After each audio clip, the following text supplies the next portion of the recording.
한겨울밤, 고열에 시달리는 손자를 외면하고 문을 걸어 잠근 시어머니. 그녀는 말합니다. 이것은 훈육이다라고.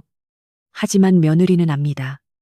이것은 훈육이 아니라 명백한 살인이라는 것을. 아이의 죽음으로 시작된 며느리의 처절하고 차가운 복수극. 과연 그녀는 괴물이 된 시어머니를 어떻게 무너뜨릴까요? 어머니, 제발 문 좀 열어주세요. 도연이가 숨을 쉬지 않습니다. 은수는 꽁꽁 얼어붙은 문짝을 주먹이 찢어질 듯 두드렸다. 손등에서 흐르는 피가 하얀 눈 위에 뚝뚝 떨어져 붉은 꽃처럼 번져나갔다.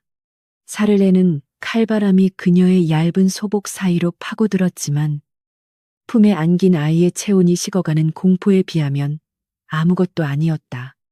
방 안에서는 묵주 굴리는 소리만 규칙적으로 들려올 뿐. 인기척은 없었다. 이게 다 너를 위한 훈육이다. 어미가 참을성이 없으면 아이가 나약하게 자라는 법이야. 날이 밝을 때까지 밖에서 내 죄를 뉘우치거라. 조씨 부인의 목소리는 겨울밤의 서리보다 더 차갑고 단단했다. 은수는 품속에 도연을 더 꽉 끌어안았다. 아이의 입술은 이미 파랗게 질려 있었고 가녀린 가슴의 오르내림은 금방이라도 멈출 듯 위태로웠다. 고열에 시달리던 아이가 경기를 일으킨 지 벌써 반시각이 지났다. 이대로라면 아이는 죽는다. 훈육이라니요. 이건 살인입니다. 약방 열쇠만이라도 내주십시오. 제발요. 절규에 가까운 비명에도 문은 열리지 않았다. 은수의 눈동자가 절망을 넘어선 광기로 번뜩였다. 그녀는 더 이상 시어머니의 자비를 구하지 않기로 했다. 은수는 아이를 잠시 처마 밑 마른 땅에 뉘어놓고 마당 구석에 놓인 장작패는 도끼를 향해 달려갔다. 무거운 쇠뭉치가 가녀린 손에 들려 허공을 갈랐다. 쾅쾅 우지끈 약재 창고의 낡은 자물쇠가 둔탁한 소리와 함께 박살이 났다. 시댁의 법도를 목숨처럼 여기던 며느리가 처음으로 금기를 깨뜨린 순간이었다. 은수는 미친 듯이 창고 안으로 뛰어들었다. 산삼, 녹용, 아이의 열을 내릴 우황청심환이 있어야 할 약장은 비어 있을 리가 없었다. 그녀는 떨리는 손으로 서랍을 하나하나 열어젖혔다. 그러나 서랍은 텅 비어 있었다. 먼지 한 톨 없이 깨끗하게, 마치 누군가 오늘 밤 아이가 위급해질 것을 미리 알고 약을 모조리 치워버린 것처럼. 안 돼. 이럴 수는 없어. 그때였다. 밖에서 들려오던 아이의 가쁜 숨소리가 뚝 끊겼다.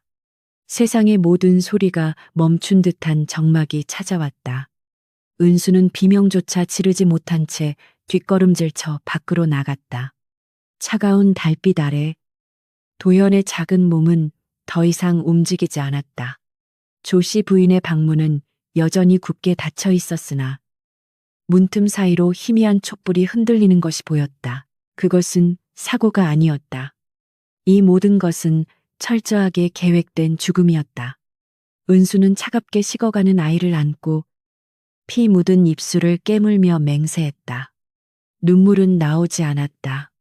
대신 검붉은 원한이 심장 깊은 곳에 그리를 틀기 시작했다. 은수의 기억은 차가운 아이의 시신에서 벗어나 3년 전 따스했던 봄날로 거슬러 올라갔다. 화려한 꽃가마를 타고 민씨 가문의 대문을 넘던 그날, 그녀는 자신이 이 낡고 기우뚱한 집안을 다시 일으켜 세울 수 있으리라 믿었다. 상인의 딸이라는 천한 신분을 씻어내고 양반가의 안주인이 된다는 사실에 가슴이 벅차올랐기 때문이었다.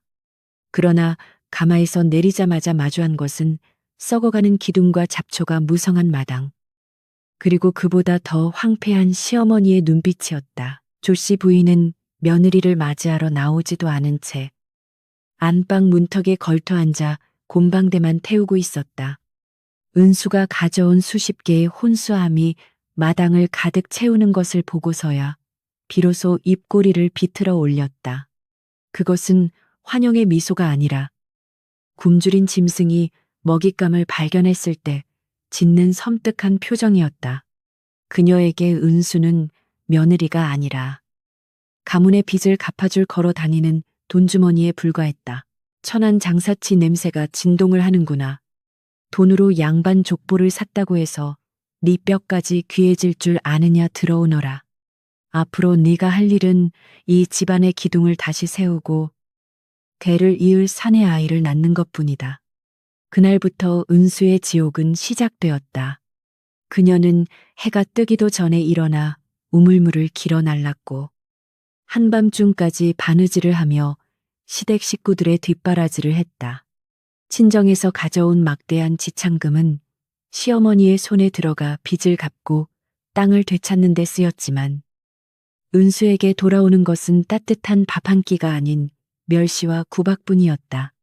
남편 민기주는 과거 시험 공부를 핑계로 사랑방에 틀어박혀 아내의 고통을 외면했다. 하지만 은수는 버텼다.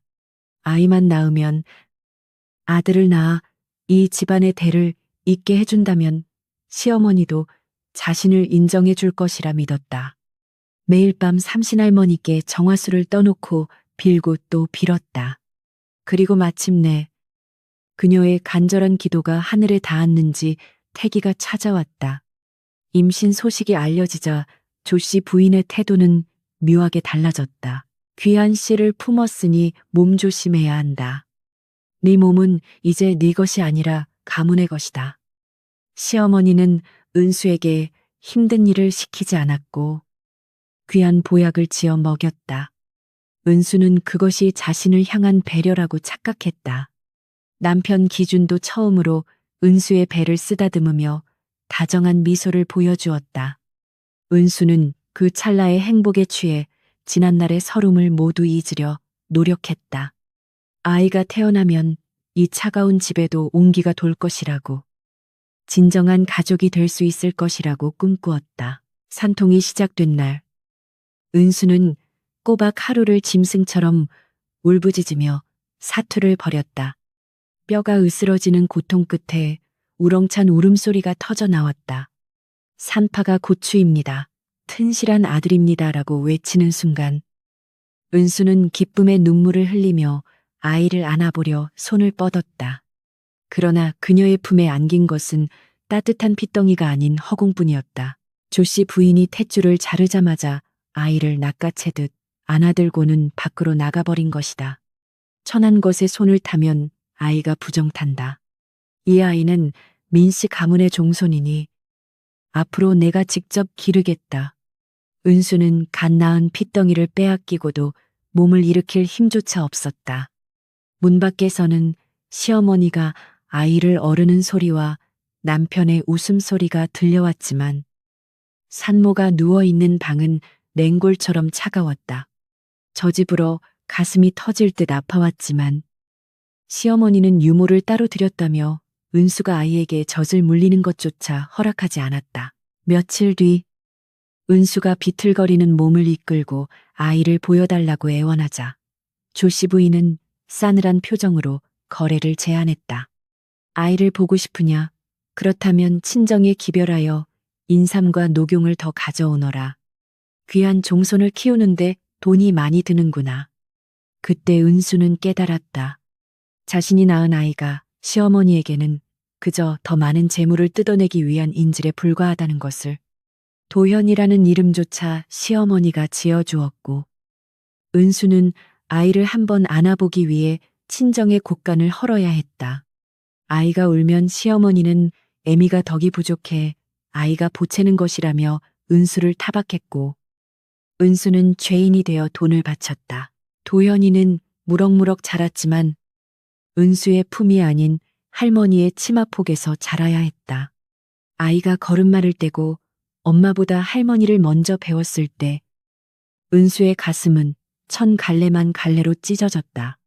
하지만 그녀는 참아야 했다. 자신이 조금이라도 반항하면 시어머니가 아이를 굶기거나 꼬집으며 화풀이한다는 것을 알게 되었기 때문이다. 그렇게 3년이 흘렀다. 은수의 재산은 바닥을 드러내고 있었고 더 이상 가져올 것이 없어지자 시어머니의 학대는 노골적으로 변해갔다. 그리고 그 학대의 칼끝은 이제 은수가 아닌 어린 도연을 향하기 시작했다. 아이를 강하게 키운다는 명목 아래 자행되는 가혹한 훈육들. 은수는 그것이 훈육이 아님을 알았지만 막을 힘이 없었다. 어머니, 도연이가 아직 너무 어립니다. 제발. 과거의 은수는 무릎을 꿇고 빌기만 했다. 남편의 바짓가랑이를 잡고 호소해 보기도 했다. 하지만 돌아오는 것은 차가운 외면과 비웃음뿐이었다. 그때 자신이 더 강하게 맞서 싸웠더라면, 그때 아이를 데리고 도망쳤더라면, 오늘 밤과 같은 비극은 일어나지 않았을지도 모른다. 회상은 다시 끔찍한 현실로 돌아왔다. 은수는 품에 안긴 싸늘한 도연의 시신을 내려다보았다. 눈물은 말라버렸고 후회는 독이 되어 심장에 퍼졌다. 3년 전 꽃가마를 타고 들어왔던 그 순진한 여인은 이제 없다. 돈으로 사랑을 사고 인내로 평화를 구걸하던 은수는 오늘 밤 죽었다. 조씨 부인의 학대는 가문의 법도라는 미명 아래 교묘하고도 잔혹하게 행해졌다. 도연이 4살이 되던 해 겨울, 마당 한가운데 커다란 물통이 놓였다. 살얼음이 낀 찬물이었다. 조씨 부인은 아이의 옷을 모두 벗기고 그 속에 들어가게 했다. 사내 대장부는 한겨울에도 냉수마차를 하여 길을 달려내야 한다. 이것이 그녀가 내세운 명분이었다. 으앙 차가워요, 할머니. 잘못했어요. 아이의 자지러지는 비명이 얼어붙은 허공을 갈랐다. 도연의 작은 몸은 사시나무 떨듯 떨렸고 입술은 순식간에 보랏빛으로 변해갔다. 그러나 조씨 부인은 햇마루에 앉아 회초리를 탁탁 두드리며 눈 하나 깜짝하지 않았다. 오히려 아이가 물 밖으로 나오려 할 때마다 매서운 호통으로 다시 밀어넣었다. 개 섞어라 민씨 가문의 종손이 고작 찬물 따위에 굴복해서야 쓰겠느냐. 정신을 똑바로 차릴 때까지 나오지 못한다. 방 안에서 바느질하던 은수는 비명소리에 놀라 뛰쳐나왔다. 아이의 처참한 꼴을 본 그녀는 이성을 잃고 물통으로 달려들었다. 맨손으로 얼음물을 휘저어 아이를 건져 올리자 도연은 젖은 강아지처럼 어미의 품에 파고들며 덜덜 떨었다. 은수는 자신의 치마폭으로 아이를 감싸며 시어머니를 노려보았다. 어머니, 이게 무슨 짓입니까? 아이가 얼어 죽겠습니다. 훈육이라니요. 이건 고문입니다. 닥치거라. 천한 장사치 집안에서 자란 내가 양반가의 기계에 대해 무엇을 안다고 떠드느냐. 오냐오냐 키우니 아이가 저리 약해 빠진 게다. 썩 비키지 못할까. 조씨 부인이 회초리를 허공에 휘두르며 위협했지만 은수는 물러서지 않았다. 그때 대문이 열리고 남편 민기준이 들어왔다. 은수는 구세주라도 만난 듯 남편에게 달려가 매달렸다. 서방님 어머니 좀 말려주세요. 도연이가 죽을 것 같아요. 그녀의 눈물 범벅이 된 얼굴에는 절박함이 가득했다. 민기준은 파랗게 질린 아들과 분노한 어머니를 번갈아 보았다. 그의 눈동자가 잠시 흔들리는 듯했다. 그러나 조씨 부인이 헛기침을 하며 눈을 부릅뜨자 그는 곧바로 시선을 바닥으로 내리깔았다. 효자라는 허울 좋은 이름 뒤에 숨은 비겁함이 고개를 드는 순간이었다. 부인, 어머니 말씀이 옳소. 사내 아이는 강하게 키워야 하는 법이오. 나도 어릴 적엔 다 그렇게 컸소. 어머니가 다 생각이 있어서 하시는 일이니 소란 피우지 말고 방으로 들어가시오. 은수는 귀를 의심했다. 남편의 말은 얼음물보다 더 차갑게 그녀의 가슴을 찔렀다. 아비라는 사람이 자식이 죽을 지경인데도 어미의 치마폭에 숨어 외면하고 있었다. 은수가 멍하니 서 있는 사이 하인들이 달려들어 억지로 도연을 떼어내 다시 조씨 부인 앞으로 끌고 갔다. 아이의 울음소리가 멀어지는 것을 보며 은수는 절망했다. 그날 밤 도연은 열이 펄펄 끓었지만 조씨 부인은 약을 주는 대신 정신 수양이라며 아이를 광에 가두고 밥도 주지 않았다. 배가 고파봐야 쌀 귀한 줄 알고 추워봐야 옷 따뜻한 줄 안다. 자는 것이 이유였다. 은수는 밤새 광문 틈으로 들려오는 아이의 신음소리를 들으며 피눈물을 흘렸다. 모두가 잠든 새벽. 은수는 부엌에서 훔친 주먹밥 하나를 품에 안고 몰래 광으로 향했다. 문틈으로 주먹밥을 밀어넣자 어둠 속에서 고사리 같은 손이 튀어나와 허겁지겁 받아먹었다. 엄마, 엄마, 목이 메어 잘 나오지도 않는 목소리로 엄마를 찾는 아이를 보며 은수는 입을 틀어막고 오열했다. 도현아, 조금만 참아. 엄마가 꼭 구해줄게. 하지만 그 약속은 공허한 메아리에 불과했다. 다음 날 아침, 조씨 부인은 빈 주먹밥 그릇을 은수의 면전에 던지며 경고했다. 그녀는 이미 집안의 모든 것을 감시하고 있었다.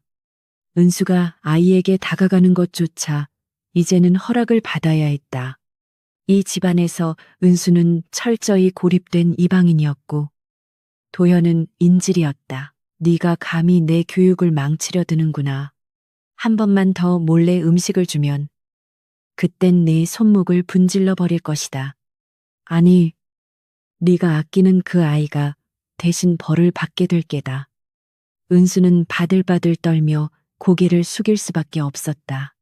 자신이 맞서면 맞설수록 그 화살이 아이에게 돌아간다는 사실을 깨달았기 때문이었다. 그녀는 입술을 깨물며 침묵을 택했다. 그것이 아이를 지키는 유일한 길이라 믿었다. 하지만 그녀는 몰랐다. 그 침묵과 인내가 결국 아이를 죽음으로 몰아넣는 방관이 되리라는 것을. 시어머니는 승리감에 도취된 미소를 지으며 돌아섰다. 그녀의 등 뒤로 드리워진 그림자는 거대한 괴물처럼 은수와 도연을 집어삼키고 있었다. 민씨 가문의 높은 담장은 감옥의 벽보다 견고했고 그 안에서 은수가 할 수 있는 것은 숨죽여 우는 것뿐이었다. 반격의 불씨는 아직 너무나도 작고 위태로웠다. 지난 겨울 냉수마찰의 여파는 혹독했다. 도연은 그날 밤부터 고열에 시달리며 헛소리를 해댔다. 아이의 몸은 불덩이처럼 뜨거웠고 작은 입술은 바싹 타들어가 물 한 모금조차 넘기지 못했다. 은수는 수건을 차가운 물에 적셔 밤새도록 아이의 이마를 닦아내며 제발 열이 내리기만을 간절히 기도했다. 그러나 야속하게도 열은 떨어질 기미를 보이지 않았고 아이의 숨소리는 점점 더 거칠어지기만 했다. 의원을 불러달라는 은수의 애원은 이번에도 시어머니의 완고한 고집에 막혀버렸다. 사내 아이가 고작 감기 따위에 의원을 부르다니 소문이라도 나면 가문의 수치다. 스스로 이겨내야 면역이 생기는 법이다. 조씨 부인은 의원을 부르는 대신 미신에 가까운 민간 요법만을 강요했다. 그녀는 은수에게 부정 탄 것을 씻어내야 한다며 한겨울 삭풍이 몰아치는 마당에 멍석을 깔고 기도를 올리라고 명령했다. 아이가 아픈 것은 애미의 정성이 부족해서 하늘이 노한 것이니 피를 보며 속죄해야 한다는 해괴한 논리였다. 은수는 입술을 깨물었다. 아이가 죽어가는데 마당에서 절이나 하고 있으라니. 억장이 무너지는 것 같았지만 거역할 수 없었다. 네. 어머니, 제 정성이 부족하여 아이가 아픈 것이니 제 피로라도 씻어내겠습니다. 부디 도연이만 살려주십시오. 은수는 부엌 칼을 들어 망설임 없이 자신의 손가락을 그었다. 선홍빛 피가 뚝뚝 떨어져 하얀 사기 그릇에 담겼다. 옛말에 위중한 환자에게 가족의 피를 먹이면 기운을 차린다는 속설이 있었다. 은수는 떨리는 손으로 피가 섞인 물을 아이의 입에 흘려 넣었다. 비릿한 냄새가 진동했지만 그녀에게는 그것이 생명수처럼 느껴졌다. 그러나 아이는 여전히 차도 없이 끙끙 앓기만 할 뿐이었다. 아직 멀었다. 내 정성이 하늘에 닿으려면 밤을 꼬박 새워 3,000배를 올려야 할 것이다. 네 무릎이 닳아 없어질 때까지 빌어라. 조씨 부인의 호통에 은수는 얇은 소복 차림으로 마당 한가운데 무릎을 꿇었다. 차가운 돌바닥의 냉기가 뼛속까지 파고들었고 살을 내는 칼바람이 뺨을 때렸다. 하지만 은수는 멈추지 않고 절을 올렸다. 1번, 2번, 100번, 1000번. 이마가 땅에 닿을 때마다 아이의 얼굴이 떠올랐다. 그녀의 이마는 깨져서 피투성이가 되었고 무릎은 감각을 잃어갔지만 오직 아이를 살려야 한다는 일념 하나로 버텼다. 새벽녘이 되자 은수의 몸은 한계에 다다랐다. 정신이 혼미해지고 눈앞이 흐려졌다. 그때 안방 문이 열리고 조씨 부인이 천천히 걸어 나왔다. 그녀는 피투성이가 된 며느리를 내려다보며 혀를 찼다. 그리고는 품에서 종이 한 장을 꺼내 은수의 앞에 던졌다. 그것은 재산양도 각서였다. 은수가 시집 올 때 가져온 논밭과 상단 지분의 관리권을 시어머니에게 넘긴다는 내용이 적혀 있었다. 도연이를 살리려면 귀한 산삼을 써야 하는데 집안 형편이 여의치 않구나. 네가 진정으로 아이를 살리고 싶다면 내 몫으로 가져온 재산을 내놓아라. 그러면 내 특별히 의원을 불러주마. 은수는 멍한 눈으로 각서를 바라보았다. 이것이 목적이었나? 아이의 목숨을 담보로 내 돈을 노린 것이었나? 분노가 치밀어 올랐지만 당장 아이가 죽어가는 마당에 재산 따위가 무슨 소용인가 싶었다. 은수는 피 묻은 손으로 각서에 지장을 찍었다. 떨리는 손끝에서 붉은 도장이 찍히는 순간 그녀는 자신의 모든 힘을 빼앗기는 듯한 기분을 느꼈다. 여기 있습니다. 제발 의원님을. 조씨 부인은 만족스러운 미소를 지으며 각서를 챙겼다. 그녀는 곧바로 하인을 시켜 미리 대기시켜 놓았던 의원을 불렀다. 의원은 이미 문 밖에서 기다리고 있었던 듯 금세 도착했다. 은수는 그제야 자신이 철저하게 농락당했음을 깨달았다. 시어머니는 아이가 아픈 틈을 타 재산을 빼앗을 계획을 완벽하게 세워놓고 있었던 것이다. 의원이 지어준 약을 먹이자 거짓말처럼 도연의 열이 내리기 시작했다. 아이의 숨소리가 편안해지자 은수는 그 자리에 쓰러져 혼절했다. 며칠 동안 먹지도 자지도 못한 채 피를 쏟고 추위했던 탓이었다. 그녀가 다시 눈을 떴을 때 몸은 천근만근 무거웠고 곁에는 아무도 없었다. 남편조차 그녀를 간호해주지 않았다. 은수가 힘겹게 몸을 일으켜 아이의 방으로 기어가 보니 조씨 부인이 도연을 안고 있었다. 아이는 할머니의 품에서 미음 한 숟가락을 받아먹고 있었다. 조씨 부인은 깨어난 은수를 보며 비릿하게 웃었다. 보아라. 내 정성이 하늘에 닿아 우리 도연이가 살아났다. 네가 흘린 피 따위보다 내 기도가 더 영험하구나. 은수는 말문이 막혔다. 자신의 희생은 흔적도 없이 사라졌고 모든 공로는 시어머니가 독차지했다. 게다가 이제 그녀에게는 자신을 지킬 마지막 보루였던 재산마저 없었다. 빈털터리가 된 며느리, 아이를 살리기 위해 발버둥치다 모든 것을 잃은 어미. 그것이 지금 은수의 처지였다. 도연이 살아난 것은 천만다행이었지만 은수의 마음속에는 지울 수 없는 상처가 남았다. 시어머니는 이제 알게 되었다. 은수가 아이를 위해서라면 자신의 목숨은 물론 가진 모든 것을 기꺼이 내놓을 것이라는 사실을. 그것은 약점이 되어 은수의 목을 더욱 세게 조여올 것이다. 앞으로도 명심하거라. 이 집안의 주인은 나이고 도연이의 생사 여탈권도 내가 쥐고 있다. 네가 주제를 모르고 날뛸 때마다 그 대가는 고스란히 아이가 치르게 될 것이다. 은수는 고개를 숙인 채 주먹을 꽉 쥐었다. 손톱이 살을 파고들어 피가 배어 나왔지만 통증조차 느껴지지 않았다. 그녀는 이제 더 이상 잃을 것이 없었다. 아니, 딱 하나 남은 아이를 지키기 위해서라면 악마에게 영혼이라도 팔 준비가 되어 있었다. 하지만 그녀는 몰랐다. 악마는 영혼을 가져간 뒤에도 만족하지 않는다는 것을. 도연의 장례는 눈보라가 휘몰아치는 날 치러졌다. 민씨 가문의 종손이 요절했다는 소식에 문상객들이 줄을 이었지만 정작 상주인 은수의 자리는 없었다. 그녀는 소복을 입은 채 마당 구석에 무릎 꿇려 있었다. 조씨 부인은 조문객들이 들어올 때마다 통곡하며 며느리를 손가락질했다. 아이고, 내 불쌍한 손주야. 전연이 들어와 집안을 망치더니 기어이 제 새끼까지 잡아먹었구나. 며느리가 살이 끼어 귀한 종손을 죽였어. 조씨 부인의 악에 바친 저주는 문상객들의 귓가에 생생하게 박혔다. 사람들은 수군거리며 은수를 곁눈질했다.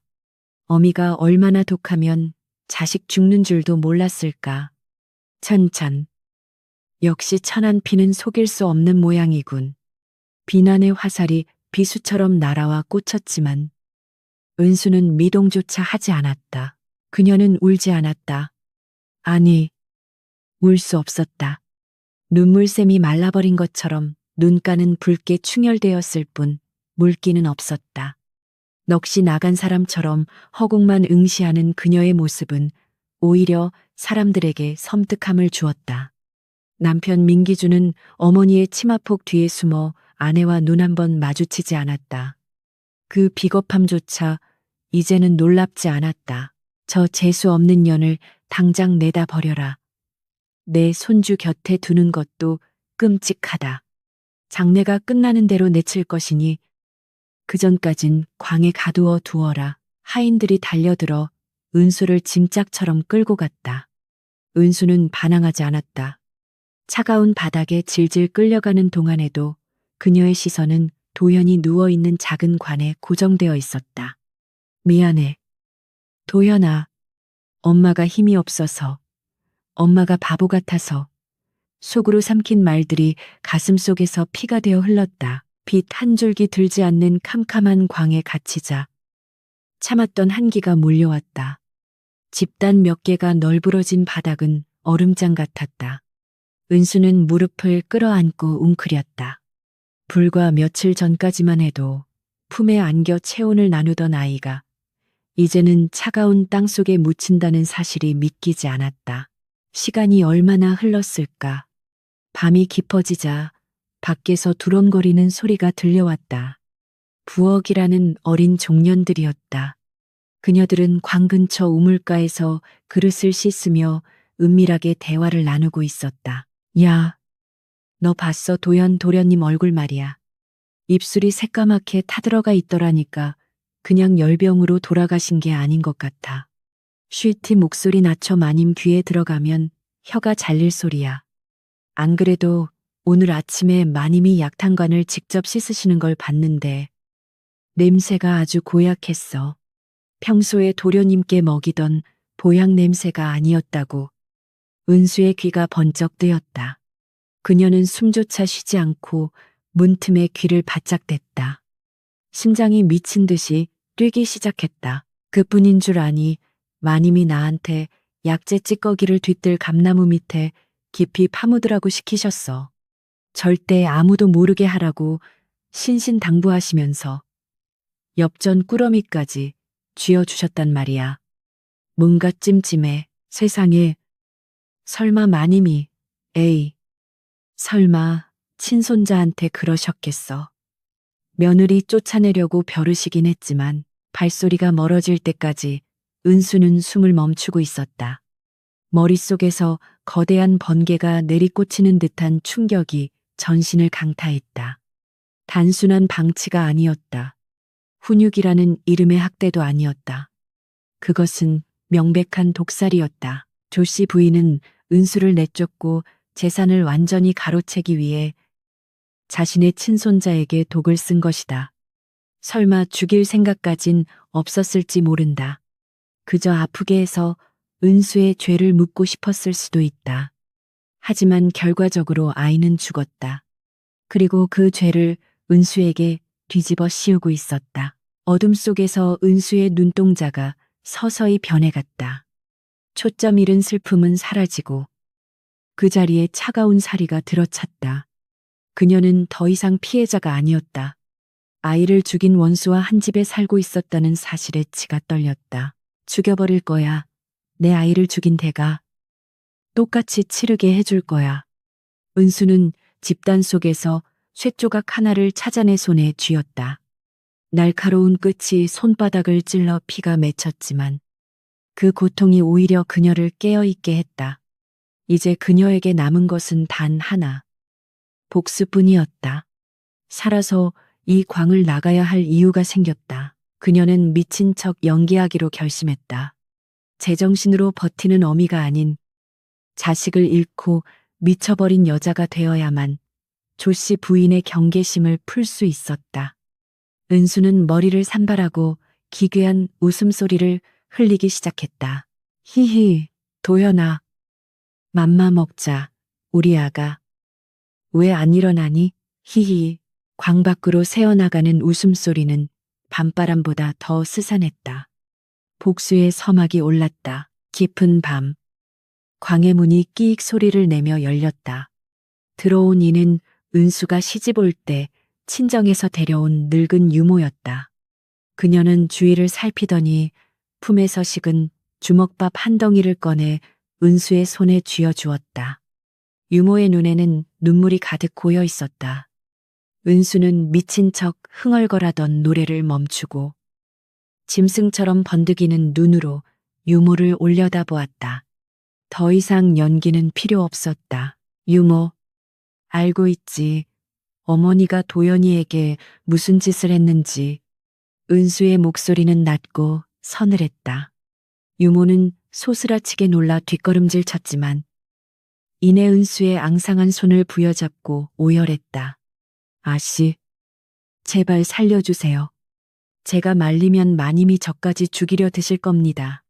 마님께서는 도련님을 죽이려던 게 아니었습니다. 그저 조금 아프게만 하려던 것이었습니다.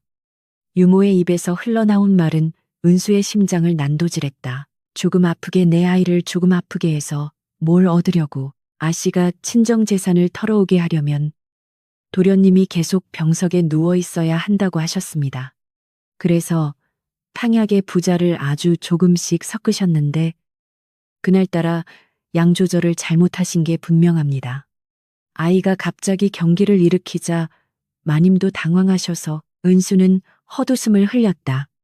돈 때문에 그깟 돈 몇 푼 더 뜯어내려고 멀쩡한 아이에게 독을 먹였다니. 부자는 몸을 따뜻하게 하는 약재지만 잘못 쓰면 사람을 죽이는 맹독이 된다는 것을 모를 리 없었다. 그것은 실수가 아니라 미필적 고의에 의한 살인이었다. 은수는 유모의 옷자락을 놓아주며 차갑게 명령했다. 약재 찌꺼기. 어디에 묻었어? 뒤뜰 감나무 그 밑입니다.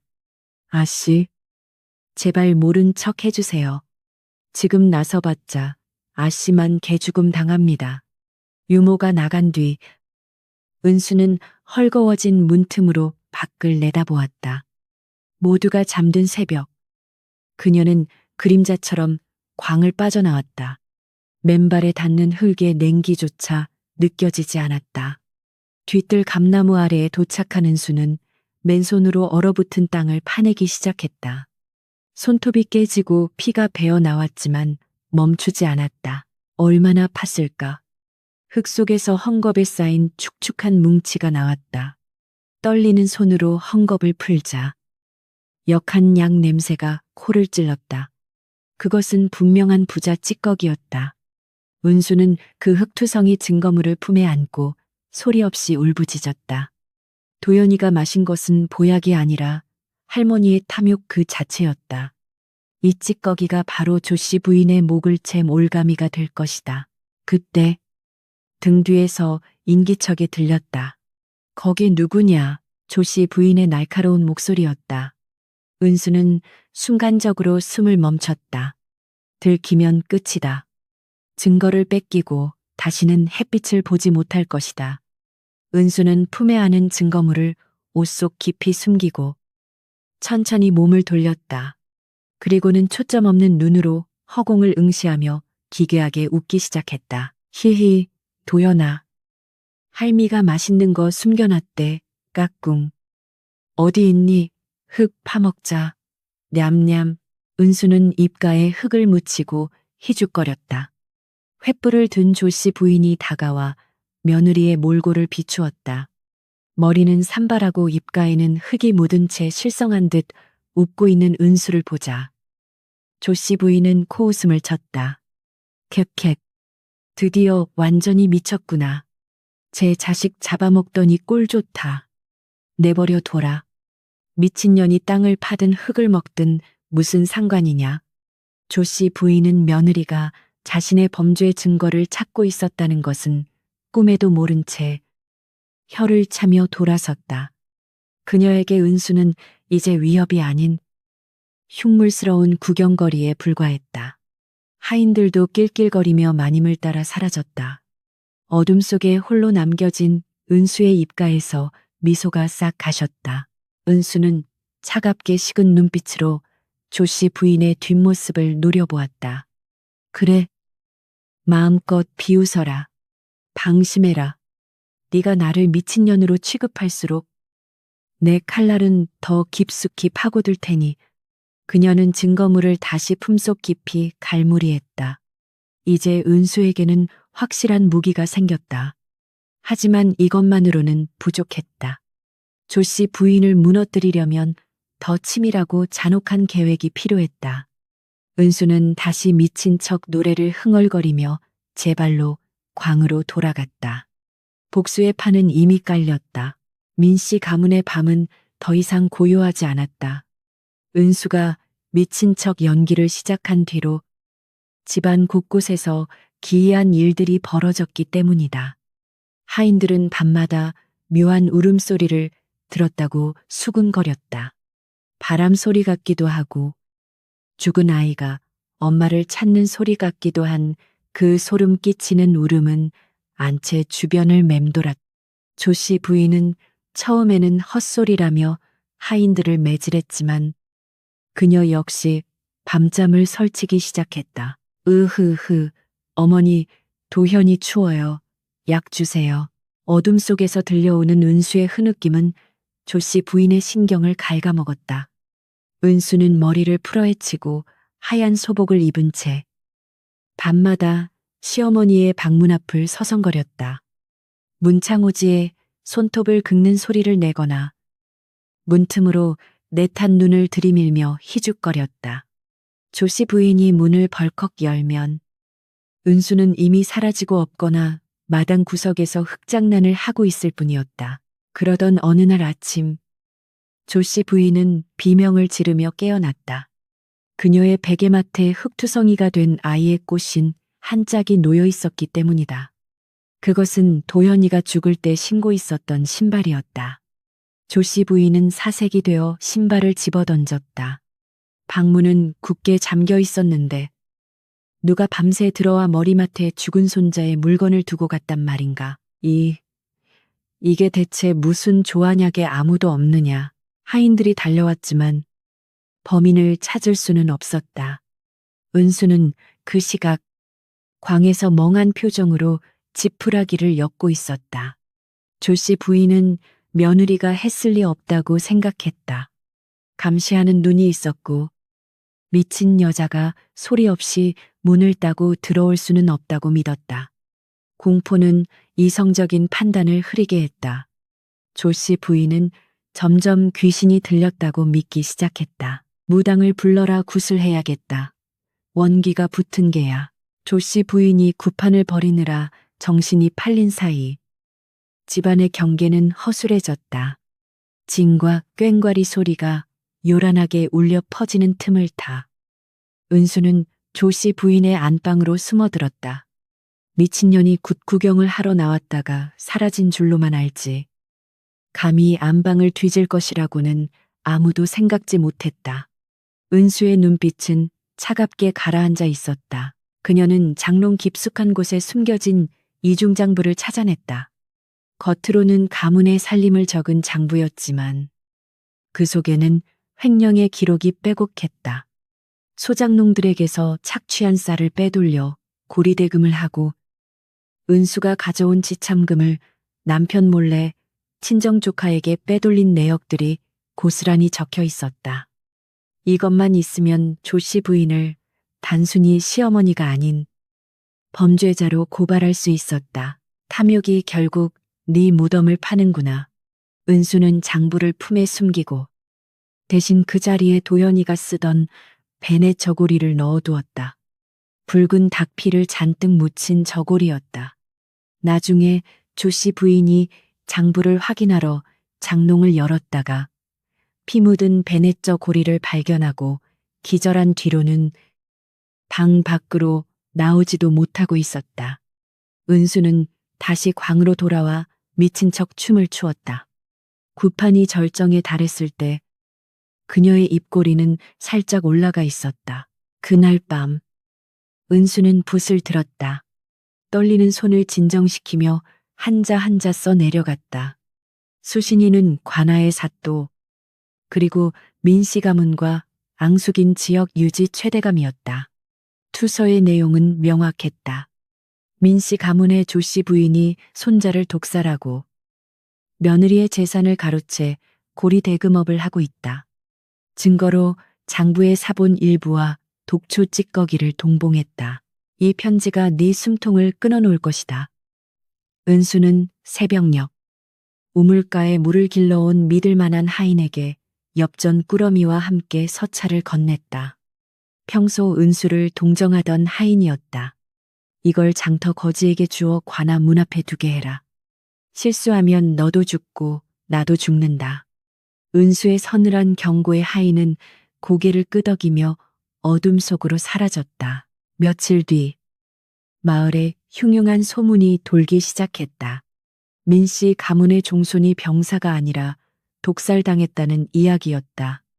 조씨 부인이 며느리의 돈을 탐해 폐륜을 저질렀다는 소문은 꼬리에 꼬리를 물고 퍼져나갔다. 민기준이 밖에서 술을 마시다 시비가 붙어 들어올 정도로 민심은 흉흉해졌다. 어머니, 밖에서 도는 소문이 심상치 않습니다.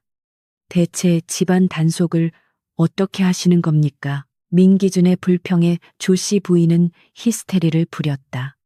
그녀는 구슬하고 부적을 붙여도 계속되는 환청과 환영에 시달려 피골이 상접해 있었다. 게다가 장부를 확인하러 장롱을 열었다가 피 묻은 베넷 저고리를 발견하고 기절한 뒤로는 방 밖으로 나오지도 못하고 있었다. 다 저 미친년 때문이다. 저 년이 살을 날려서 집안이 이 꼴이 된 거야. 당장 내쫓아라. 조씨 부인은 공포를 분노로 바꾸어 은수에게 퍼부으려 했다. 그러나 이미 늦었다. 관아의 포졸들이 민씨 가문의 대문을 두드리고 있었다. 뇌물수수와 고리대금 혐의, 그리고 의문의 독살 사건에 대한 조사를 위해 사또가 직접 행차한 것이었다. 대문이 열리고 포졸들이 들이닥치자 집안은 아수라장이 되었다. 은수는 마당 한 구석에 쪼그리고 앉아 그 광경을 지켜보았다. 헝클어진 머리카락 사이로 드러난 그녀의 눈은 맑고 차가웠다. 그녀는 미친 척 웃으며 노래를 불렀다. 바람이 부네. 바람이 불어.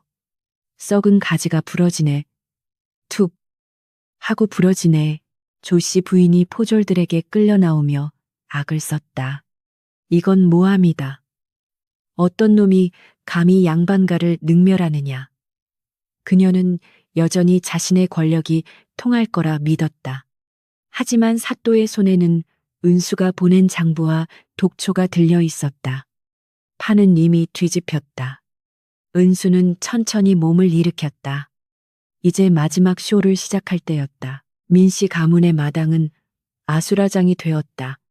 관아의 포졸들이 들이닥쳐 집안을 수색했고 조씨 부인은 대청마루에서 사또를 향해 삿대질을 해대며 악을 썼다. 담장 너머로는 구경 나온 마을 사람들이 까치발을 들고 수군거렸다. 네 이놈들 감히 여기가 어디라고 행패냐. 내 아들이 과거 급제만 하면 너희들 목이 성할 줄 아느냐. 조씨 부인의 호통에도 사또는 눈 하나 깜짝하지 않았다. 그는 품에서 은수가 보냈던 장부를 꺼내 마루 위로 내던졌다. 툭 하는 소리와 함께 펼쳐진 장부에는 조씨 부인의 탐욕스러운 죄악이 낱낱이 적혀 있었다. 이것을 보고도 오리발을 내밀 셈이냐. 고리대금에 며느리의 지참금 횡령까지 양반가의 안주인이 할 짓이 아니로다. 조씨 부인의 얼굴이 흑빛으로 변했다. 자신의 깊은 장롱 속에 숨겨두었던 비밀 장부가 어째서 사또의 손에 있단 말인가. 그녀는 믿을 수 없다는 듯 주변을 두리번거렸다. 그때 광 쪽에서 누군가 천천히 걸어 나왔다. 산발한 머리를 단정히 묶고 흑투성이 얼굴을 깨끗이 닦아낸 은수였다. 그녀의 눈빛은 더 이상 흐리멍덩하지 않았다. 그 장부는 제가 보낸 것입니다. 사또 나으리. 은수의 맑고 또렷한 목소리가 장내를 가로질렀다. 조씨 부인은 귀신이라도 본 듯 입을 딱 벌렸다.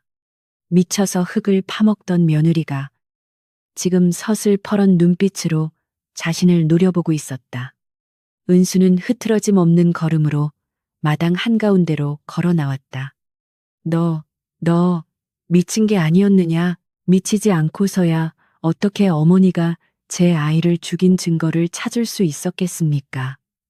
어머니가 저를 미친년 취급하며 방심하셨기에 제가 살아남아 이 자리에 선 것입니다.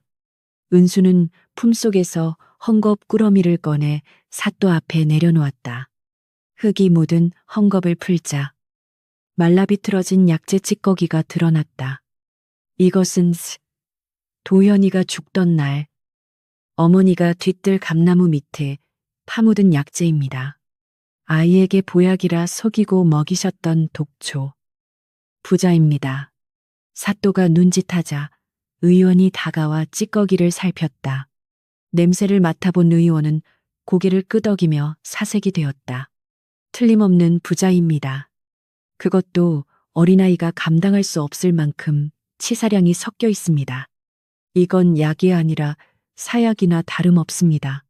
사람들의 경악 어린 탄식이 터져 나왔다. 세상에.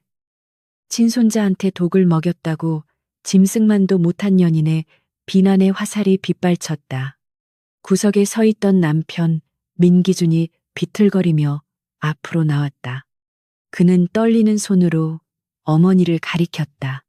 어머니, 설마 진짜입니까? 도현이를 어머니가 죽이신 겁니까? 조씨 부인은 궁지에 몰리자 이성을 잃고 소리쳤다.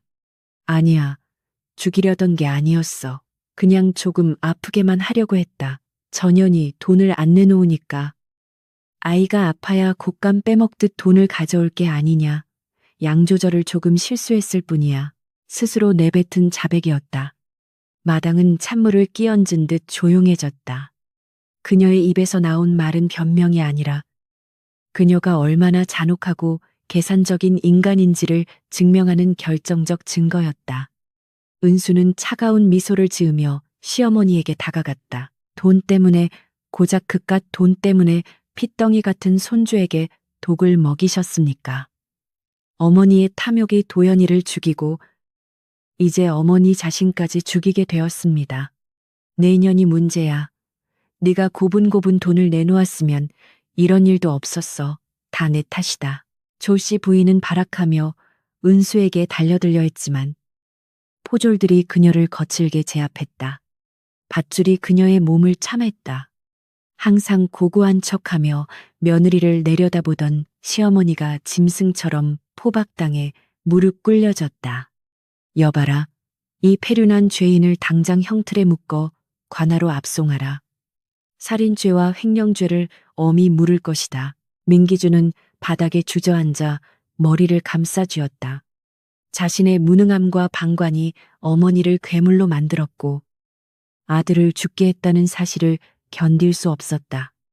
그는 은수의 옷자락을 잡으려 손을 뻗었다.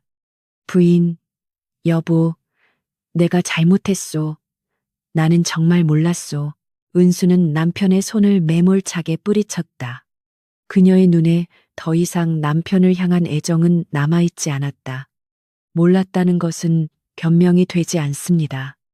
당신도 공범입니다. 도현이가 아파서 울 때 어머니 편을 들며 외면했던 당신이 바로 살인자입니다. 포졸들이 조씨 부인을 끌고 대문을 나갔다. 이거 놔라. 내가 누군 줄 아느냐. 비명소리가 멀어져 갔다. 마을 사람들은 침을 뱉고 돌을 던지며 욕설을 퍼부었다. 화려했던 민씨 가문의 명예는 땅바닥에 처박혔다. 텅 빈 마당에 은수와 민기준만이 남았다. 바람이 불어와 은수의 옷자락을 흔들었다. 복수는 성공했다. 원수는 파멸했고 진실은 밝혀졌다. 하지만 은수의 가슴 한구석은 시베리아 벌판처럼 공허했다. 승리했지만 그녀가 가장 원했던 아이는 돌아오지 않기 때문이다. 은수는 하늘을 올려다 보았다. 구름 사이로 햇살이 내리쬐고 있었지만 그녀에게는 따뜻하게 느껴지지 않았다. 이제 남은 것은 이 지옥 같은 집과의 마지막 정리뿐이었다. 관아의 형틀 위에서 조씨 부인의 비명소리가 처절하게 울려 퍼졌다. 곤장이 내리꽂힐 때마다 살점이 튀고 그녀가 그토록 지키려 했던 양반가의 위엄은 바닥에 뒹굴었다. 사또는 그녀에게 살인죄와 횡령죄를 물어 관노비로 전락시키는 판결을 내렸다. 평생 남을 부리며 살던 그녀가 이제는 가장 천한 신분이 되어 짐승 같은 삶을 살아야 했다. 민씨 가문의 명예는 하루아침에 똥물에 처박혔고 가문의 재산은 모두 몰수되어 관아에 귀속되거나 피해자들에게 배상되었다. 아이고, 내 돈, 내 손주, 다 내 것인데, 으흐흐. 피투성이가 되어 끌려가는 조씨 부인은 이미 제정신이 아니었다. 그녀는 허공에 손을 휘저으며 보이지 않는 돈주머니를 챙기려 애썼다. 그 비참한 몰골을 지켜보던 사람들은 손가락질하며 혀를 찼다. 탐욕의 끝이 파멸이라는 것을 보여주는 살아있는 본보기였다. 그러나 은수는 그 광경을 보고도 통쾌하지 않았다. 원수가 지옥으로 떨어졌지만 죽은 도연이는 돌아오지 않기 때문이다. 텅 빈 집으로 돌아온 은수는 짐을 싸기 시작했다. 값비싼 비단옷도 폐물도 챙기지 않았다. 오직 도연이가 입었던 베네 저고리와 작은 신발, 그리고 아이의 위패만을 하얀 천에 소중히 감쌌다. 안방 문을 열자 술에 취해 널브러져 있던 민기준이 비틀거리며 일어났다.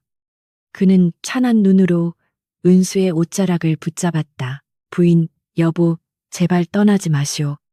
어머니도 벌을 받았고 이제 다 끝난 일 아니오. 우리 다시 시작합시다. 내가 잘하리다. 은수는 싸늘한 눈빛으로 남편의 손을 쳐냈다.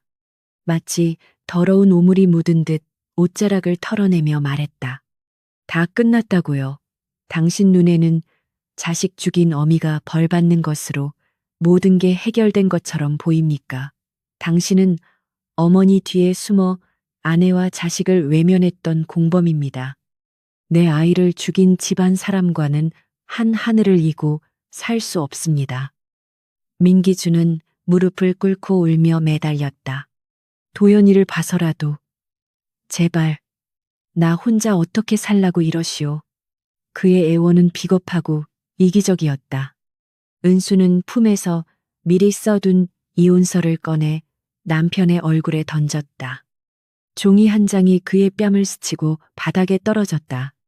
그것은 단순한 종이가 아니라 질긴 악연을 끊어내는 칼날이었다. 이것으로 우리는 남남입니다.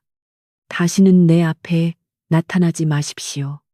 만약 길에서 마주치더라도 모르는 척 하십시오. 내 아들의 아비라는 사실조차 치욕스러우니까. 은수는 뒤도 돌아보지 않고 방문을 나섰다. 등 뒤에서 남편의 통곡 소리가 들려왔지만 그녀의 발걸음은 멈추지 않았다. 마당을 가로질러 대문을 나서는 순간 3년 전 꽃가마를 타고 들어왔던 날이 떠올랐다. 그때의 설렘과 기대는 산산조각 났고 남은 것은 가슴에 박힌 못뿐이었다. 하지만 그 못을 뽑아내고 피를 흘릴지언정 썩어가는 살을 도려냈다는 사실에 숨통이 트였다. 대문 밖에는 구경꾼들이 모여 있었지만 은수의 서슬퍼런 기세에 눌려 길을 터주었다. 그녀는 폐허가 된 민씨 가문을 등지고 세상 밖으로 걸어나갔다. 겨울바람이 매섭게 불었지만 그 바람조차 감옥 같았던 시댁의 공기보다는 따뜻하게 느껴졌다. 은수는 품속의 위패를 쓰다듬으며 속삭였다. 가자. 도연아, 이 지옥 같은 곳을 떠나 엄마랑 둘이서만 살자. 아무도 널 아프게 하지 못하는 곳으로. 복수는 끝났다. 그러나 상처 입은 짐승이 숲으로 돌아가듯 은수는 홀로 세상의 거친 파도 속으로 몸을 던졌다. 그녀가 걷는 길 위에 하얀 눈이 소복이 쌓여 발자국을 지워갔다. 마치 과거의 고통을 덮어주려는 듯 세월은 유수와 같이 흘러 어느덧 강산이 변한다는 10년이 지났다. 한양에서 수백 리 떨어진 깊은 산골 마을. 맑은 시냇물이 흐르는 양지 바른 곳에 아담한 초가집 한 채가 자리 잡고 있었다. 그곳에서는 아침부터 아이들의 글 읽는 소리가 낭낭하게 울려 퍼졌다. 부모를 잃거나 버림받은 아이들이 모여 사는 이곳의 주인은 과거 피눈물로 한양을 떠났던 은수였다. 그녀는 더 이상 화려한 비단 옷을 입은 양반가 며느리가 아니었지만 수수한 무명옷을 입은 지금의 모습이 훨씬 더 단단하고 평온해 보였다. 훈장님, 오늘은 무슨 글을 배우나요? 어제 배운 것은 다 외웠습니다. 아이들이 쪼르르 달려와 은수의 치마폭에 매달렸다. 흑투성이 얼굴에 핀 해맑은 미소들을 보며 은수는 아이들의 머리를 하나하나 쓰다듬어 주었다. 개 중에는 죽은 도연과 또래가 비슷한 아이도 있었고 도연이처럼 몸이 약해 늘 기침을 달고 사는 아이도 있었다. 은수는 그 아이들을 볼 때마다 가슴 한구석이 아릿해져 왔지만 이제는 그 아픔을 눈물이 아닌 따뜻한 손길로 승화시킬 줄 알게 되었다. 그녀는 남은 생을 속죄하는 마음으로 그리고 도연에게 못다 준 사랑을 나누는 마음으로 이 아이들을 거두고 있었다. 오후가 되자 은수는 장터로 향했다. 아이들에게 먹일 쌀과 반찬거리를 사기 위해서였다. 장터는 사람들로 북적였고 여기저기서 흥정하는 소리가 활기찼다. 은수는 익숙하게 채소가게 할머니와 인사를 나누고 콩나물 한 줌을 더 얹어받았다. 그때 저작거리 한복판에서 소란이 일어났다. 사람들이 웅성거리며 혀를 차고 있었다. 저 미친 할망구 또 왔네. 티을 양반집 마님이었다는데 어쩌다 적골이 되었을꼬. 은수의 발걸음이 멈칫했다. 사람들 틈 사이로 헝클어진 백발을 산발하고 누더기를 걸친 노파가 보였다. 노파는 바닥에 떨어진 썩은 사과 조각을 주워들고는 마치 귀한 보석이라도 되는 양웃자락에 쓱쓱 문질러 품에 넣었다. 초점 없는 눈동자와 검게 때가 낀 얼굴. 앙상하게 마른 몸. 비록 세월이 흘러 형체조차 알아보기 힘들 만큼 망가졌지만 은수는 단번에 알아볼 수 있었다. 그것은 조씨 부인이었다. 관비로 끌려가 고초를 겪다가 늙고 병들어 쫓겨난 모양이었다. 한때 서슬퍼런 권위로 며느리를 짓밟고 손자를 죽음으로 몰아넣었던 그 오만함은 온데간데 없었다. 남은 것은 오직 생존을 위해 바닥을 기어다니는 짐승 같은 본능뿐이었다.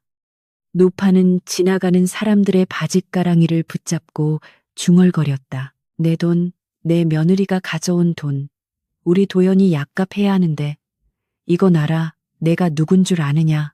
그녀의 기억은 여전히 과거의 망상 속에 갇혀 있었다. 손자의 이름을 부르며 돈을 찾는 그 목소리에 은수의 심장이 잠시 요동쳤다. 분노일까? 연민일까? 은수는 잠시 그 자리에 못 박힌 듯 서 있었다. 당장이라도 달려가 멱살을 잡고 당신 때문에 내 아이가 죽었다고 소리치고 싶은 충동이 일었다. 하지만 은수는 주먹을 꽉 쥐었다가 이내 천천히 펴냈다. 지금 저 노파에게 분노를 쏟아낸들 무슨 소용이 있겠는가. 죽은 도연이가 돌아오는 것도 아니고 지난 세월의 상처가 아무는 것도 아니었다. 오히려 저토록 비참하게 망가진 모습 자체가 이미 하늘이 내린 가장 가혹한 형벌이었다.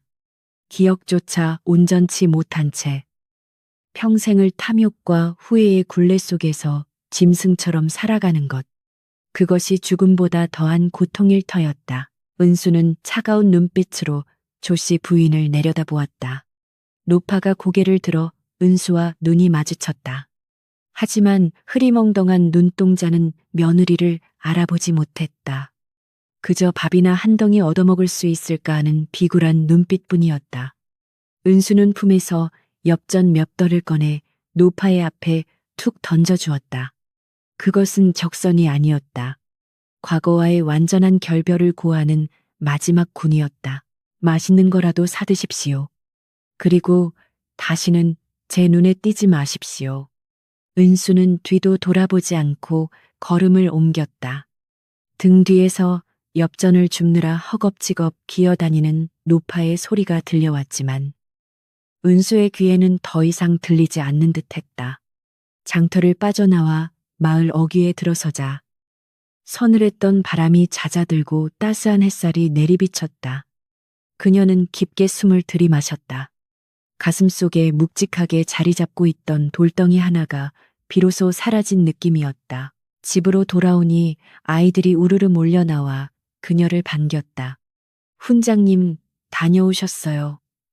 아이들의 맑은 눈망울을 보며 은수는 환하게 미소 지었다. 그녀는 장바구니를 내려놓고 가장 어린 아이를 번쩍 안아 올렸다. 아이의 따뜻한 체온이 은수의 차가웠던 가슴을 녹여주었다. 저녁이 되고 아이들이 모두 잠든 시간. 은수는 뒤뜰 언덕에 올랐다. 그곳에는 작은 봉분이 하나 있었다. 도연의 유골을 수습해 만든 작은 무덤이었다. 은수는 무덤가에 앉아 밤하늘을 올려다보았다. 수많은 별이 보석처럼 반짝이고 있었다. 그녀는 무덤을 쓰다듬으며 나직이 속삭였다. 도연아, 엄마는 이제 괜찮아. 아주 많이 아팠지만 이제는 숨을 쉴 수 있어. 네가 있는 그곳도 오늘 밤하늘처럼 평온하겠지. 바람이 불어와 나뭇잎을 흔들었다. 마치 아이가 네, 엄마, 하고 대답하는 것만 같았다. 은수는 눈물을 흘리지 않았다. 대신 입가에 옅은 미소를 머금었다. 상처는 흉터로 남았지만 그 흉터 위에 새살이 돋아나고 있었다. 그녀는 다시 살아갈 것이다. 먼저 간 아이의 목까지. 그리고 지금 곁에 있는 아이들을 위해서 달빛이 은수의 어깨를 부드럽게 감싸 안았다. 긴 겨울이 끝나고 비로소 진정한 봄이 오고 있었다. 탐욕은 결국 스스로를 파멸시켰고 복수는 완성되었습니다. 하지만 승리한 며느리의 품에는 차가운 위패만이 남았습니다. 상처 입은 모성애가 그려낸 슬픈 결말. 오늘의 이야기가 여러분의 가슴을 울렸다면 구독과 좋아요를 눌러주세요. 다음 시간 더 깊고 애절한 사연으로 찾아오겠습니다.